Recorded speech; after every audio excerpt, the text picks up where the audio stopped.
Dua sekawan ini masing-masing Berry dan Sandi kompak mencuri besi di salah satu kantor pemerintahan yang berlokasi di kawasan Gandus, Palembang. Aksi pencurian yang dilakukan keduanya pun diketahui oleh warga saat para tersangka membawa kabur barang curiannya itu menggunakan sepeda motor. Kedua tersangka pun diamankan oleh warga dan digiring ke Polsek Gandus. Menurut keterangan polisi, aksi pencurian itu sudah direncanakan dan dilakukan keduanya berkali-kali di lokasi yang sama. Dari tangan tersangka, polisi mengamankan barang bukti berupa besi hasil curian sepanjang 2 meter dan sepeda motor milik salah satu tersangka yang digunakan saat melakukan pencurian.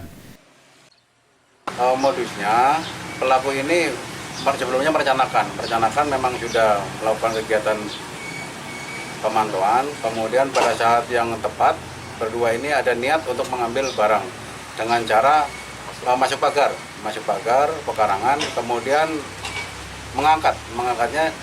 Namun pada saat itu ada yang melihat pelaku ini mengambil barang, sehingga kita melakukan kegiatan penangkapan kepada kedua pelaku. Berarti barang ini belum sempat dibawanya oleh tersangka ini, benar?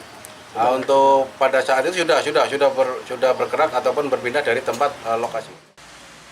Kedua tersangka kini ditahan di tahanan Polsek Gandus, Palembang dan terancam hukuman 7 tahun penjara.